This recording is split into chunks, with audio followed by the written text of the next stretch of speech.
What's up guys, this is Wenzes. Welcome back to my channel where we talk about creating an epic life on your terms. Today we're talking about INFJ burnouts, and trust me, most of the time they're not what normal burnouts look like. Most burnouts are those workaholic burnouts where you work for 80 hours a week just like your colleagues because you want to keep up, and then at some point your body just breaks down. Us as INFJs, because we don't have such a strong extroverted sensing function, we don't even let it get that far. But that does not mean that we don't suffer from burnout ourselves. But because it's not that common, we so often underestimate it or we completely disregard it when we can do everything in our power to stop it in its tracks and really live a healthy and fulfilled life. So today we're not going to talk about only what kind of burnouts these are, but we're also going to talk about what we can do on a daily basis to really change that progression, to change it from us feeling less and less energized into feeling our most alive self. Before we get started, I want to remind you, if you want to take the next step in your personal development journey and you want my help in it, then join the bootcamp or work with me privately. You find all the information below. And just as an information, my coaching prices go up in April. So if you have been thinking about working with me for a while, now would be the perfect time. So what are the two most common burnouts that INFJs suffer from? The first one is neglecting our expression. This is probably the most common one because I see INFJs over and over again. As you can imagine, people write me in the comments. I see it in my clients. I experience this. This is the thing that almost caused me a reality break. We don't want to share our feelings. We don't want to share our thoughts because we have learned subconsciously that when we do that, people will reject us. They will see how different we actually are, and our experience has shown us that it's safer to keep it inside. But there's just so long you can do this because a couple of things happen when you keep your emotions inside. First off, you completely fall into the NITI loop, as in you use your extroverted feeling function in order to make the world know what you are feeling, what you're seeing, what your thoughts are, what your vision is. That is what FE is all about. Us having FE as a second function means it's our creative function. This is how we express ourselves through the world. So it's not just you saying, oh, I have these 5 ideas. It's the way you present it. It's the way you show up and say, this is who I am. This is what I believe in. And no matter if you like me or not, this will not change. We as children most of the time have learned to keep that inside because back then we needed the external support so much more than we need it now. And when we keep it inside and we don't share that, we go the other direction, as in we try to understand other people better. We try to understand how we can help those around us. We try to optimize our relationship dynamics to improve our life overall, and of course with that, the life of the people around us. But what we completely forget is that we completely neglect ourselves. So I know that it's risky, I know that it's scary, but I have seen it not only through myself, but with all the clients I've worked with and with the people in the bootcamp, that once you start expressing yourself, yes, there will be some tension. Yes, there will be people who will not accept you anymore. There will be people who will think you're crazy or weird or simply making the situation uncomfortable because you share your truth and that truth doesn't sit well with other people. So we don't do that. But if we start doing this will happen. I can guarantee you this. It's not like I say, start sharing your thoughts, start sharing your feelings, and then everybody around you will say, oh, you're awesome, you're the chosen one, you have the best idea yet. It's not gonna happen. What happens though is that some people really go away because they recognize you're too different for them.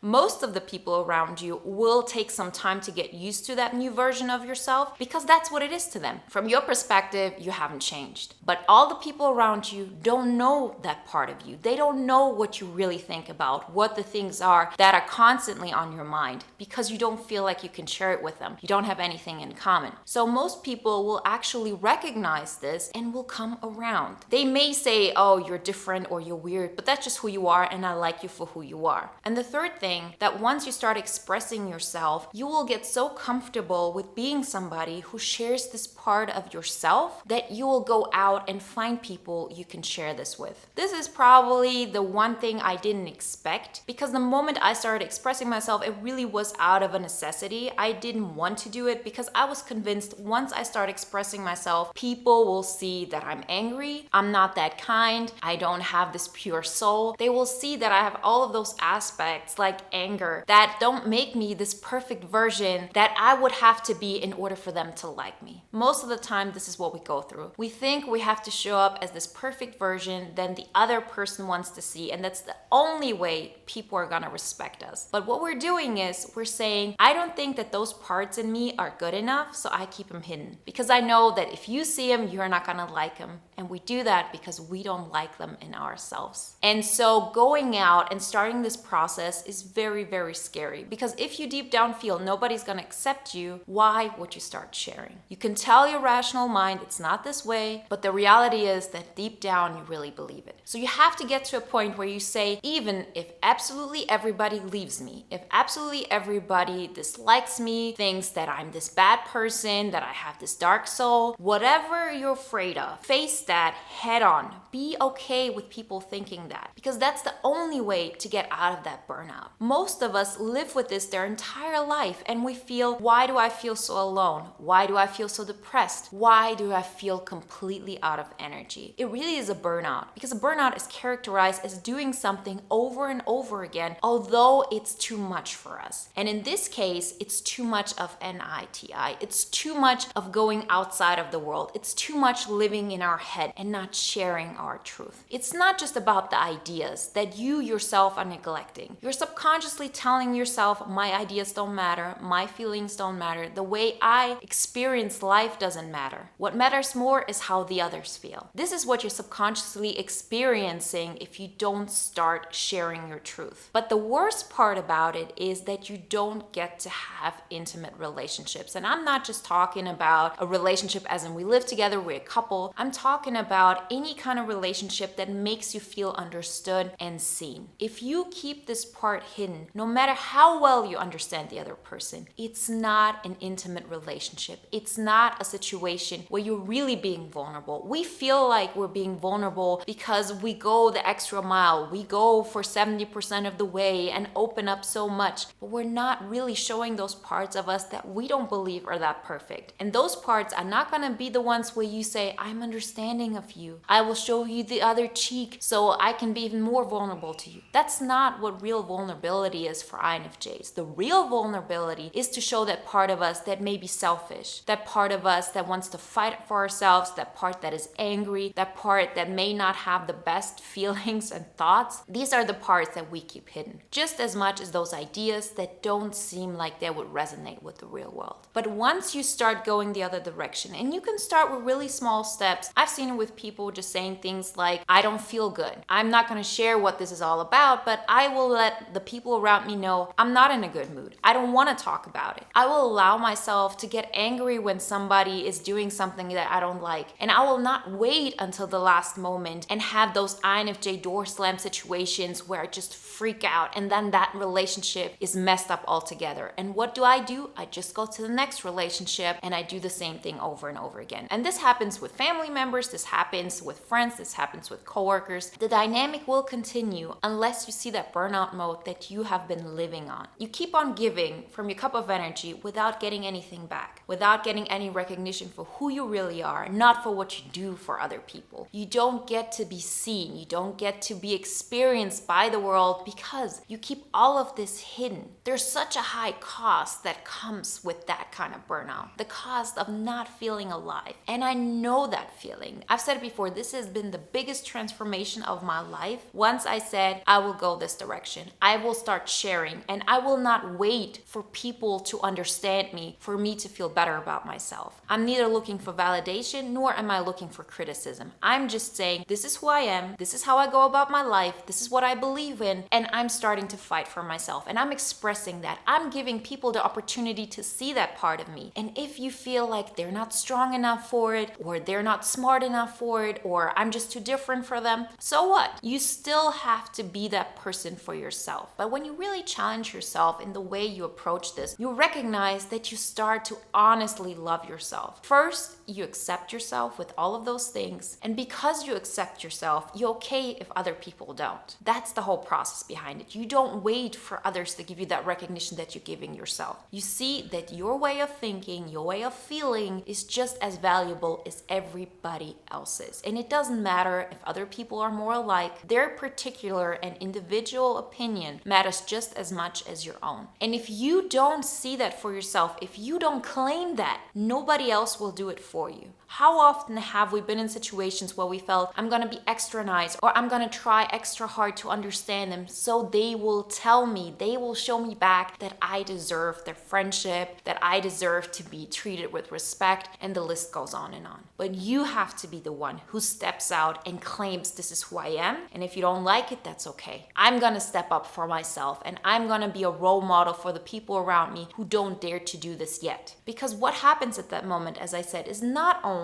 that the people who don't like you go away from your life, so you're not reminded over and over again that those people don't like you. You actually push them away, and you're not pushing them away by not saying anything. You're pushing them away by being honest about what you think. The second thing that will happen is that the people who do accept that part of you will have a much more honest relationship with you. And the third thing that will happen, and this is the most exciting part of it all, once you really accept this part of you, you want to go out and share it with people who do share the same values, who see you for what you get to offer, and they appreciate it because you start appreciating it. Trust me, you don't know the world. I don't know the world. We know our current reality. We know the people that are in it right now. So if you feel completely misunderstood and there's nobody around you who has anything they could offer you or vice versa because you're so different, this is our current way of seeing the reality. Most of my relationships where I get to share my deepest thoughts, as in what I believe in, what my vision is, how I can honestly help people, I've met them online, and I went outside and met those people. I made it a point to fight for myself and go and see what are the groups that already exist. They're similar to my belief system. What are movements that already exist that encourage me in me being me? And if I don't see them, I create them myself. This honestly exists, and because we have the internet, and in our current situation anyways, we recognize more and more that we can create those connections online. We have the chance to connect to people all over the world, and through that we find people who are more similar to us. Yes, maybe the people in your building don't understand what you're talking about. Maybe the people in your little small town don't. But that doesn't mean that you won't be able to connect to thousands, hundreds, or even 3 people who understand exactly what you have to say, who make you feel seen, and you can do the same thing for them, vice versa. Go out and express yourself. This burnout doesn't have to be a way of life. If you feel your energy is completely depleted, if you feel alone, disconnected, this will be your truth. And really challenge yourself. What would be something that if you would share, people would judge you for it? Those are the things that we judge ourselves for. And those are the things we have to start expressing, because this is part of who we are. When I started doing this, trust me, nobody in my environment understood what I was doing. My friends, who I've been telling them for years, I am different than you and I have other beliefs than you, they always said, no, you're not different, you're just like us. That was all the time when I wasn't sharing myself, because I was giving them the opportunity to project onto me that I'm more like them than I really was. So the moment I started expressing myself, I started doing this channel, I started to fight myself in this lane that didn't exist for anybody around me at that point. My friends honestly came up to me when we had any kind of conversations like this, and they told me, yeah, you really are different. For all of those years, they weren't able to see that. And whose fault is that? Mine. Don't make it a point to blame yourself or to shame yourself or feel like you're not strong enough to do this, or that there's something wrong with you why you don't dare to do this. Most of us don't dare to do this for our entire life. But that doesn't mean that it has to be this way for you. So be kind to yourself, be understanding, and recognize that every step that you take in that direction is another act of self-love. You will feel better. You will feel more energized. Life will start making more sense. It doesn't have to be how it has been all your life. But give yourself time to make that switch, because reversing all of those thought processes that you have been engraving in your mind for all the years that you've lived, you can't do that overnight. So this is the most common burnout. The second most common burnout that INFJs suffer from is the SE grip. but from a very particular point of view. See, when we decide at some point I want to improve my life, mainly because I feel the pressure from the outside that I should have a better life on paper, or honestly because we feel I need to do certain things in order for me to feel better. I talk about the 5 pillars to an epic life very often because this system that I've created is really the system that made me change my life, that made me improve my life. So I really recommend, if you haven't downloaded it yet, to do that after watching this video. It's for free, so you can get all the information there. But what I like about this is that I always keep on repeating, you have to take on steps that you feel like you can take on for the rest of your life. And most of the time, when this SE grip happens, we are so aware that we're not going to be able to keep on with this forever. And this thought in itself is what causes us burnout, because we know we can't keep up with it. If you, for example, say, I haven't written on my book for the last months, but now I have to do it. And then you start working on it from morning till evening, and you do that for 3 days straight, you already know you won't be able to keep up with it forever. You fall off the wagon, you're not able to finish. And the worst thing about it is, after you've been off for 4 or 5 days not doing it at all, you don't want to start again. Because your mind has remembered how hard it was on day 3. It remembers how hard it was for you to get up and do that. So doing this again is not something you're willing to do. That is what the SE grip is really about. Similar things to diets. If you say, I want to lose 10 pounds or 20 pounds and I want to do it in the next 3 weeks, and you go cold turkey on so many things, or you're completely strict with yourself, at some point your willpower fades. And specifically as INFJs, when we get into the SE grip, we all know we value SE. We all know that this is something we want. So when we're not able to stick through with that, it really hurts us, and it has a psychological effect on us more than what the body actually aches for at that moment when you say, I can't do this anymore.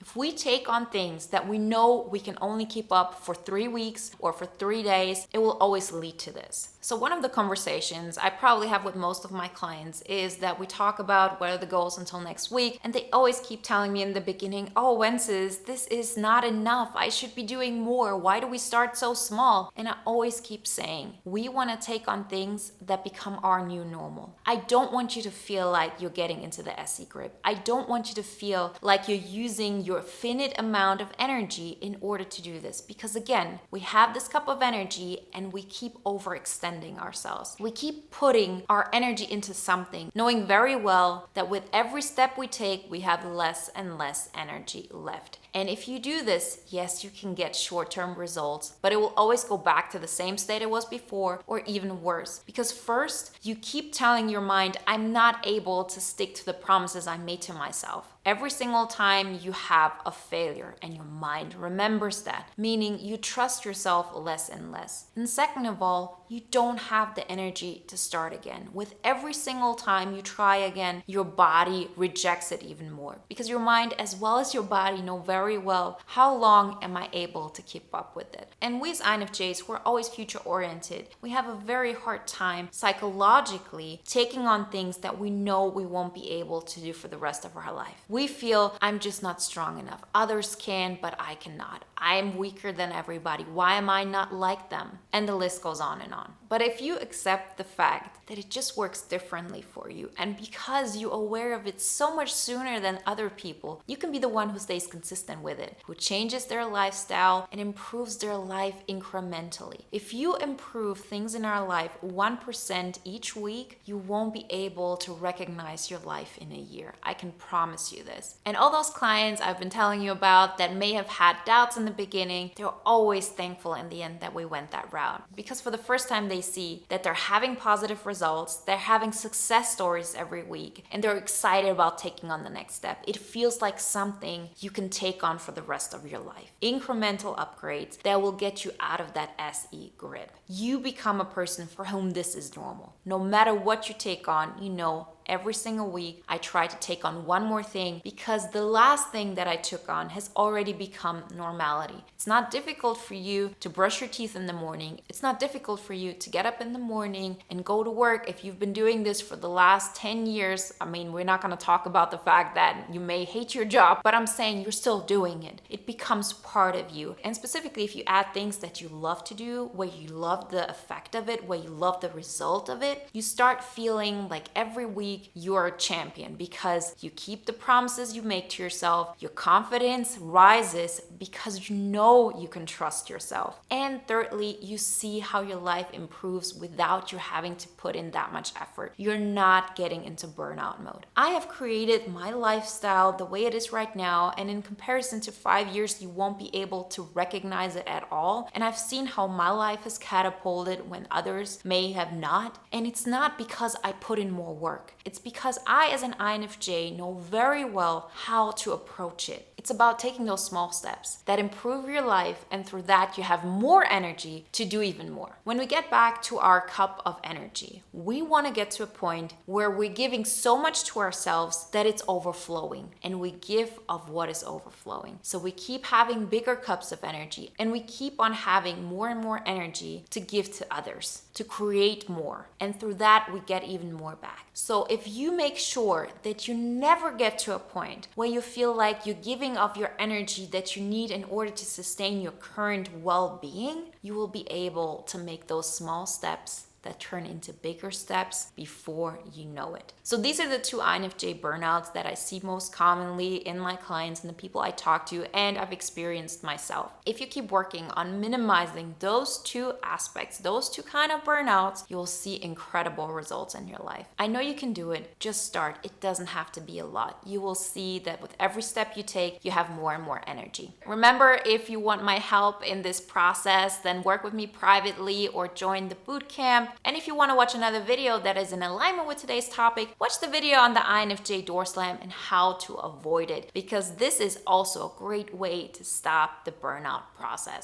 Like always, guys, I wish you a wonderful day, a great week, and I talk to you next time. Bye.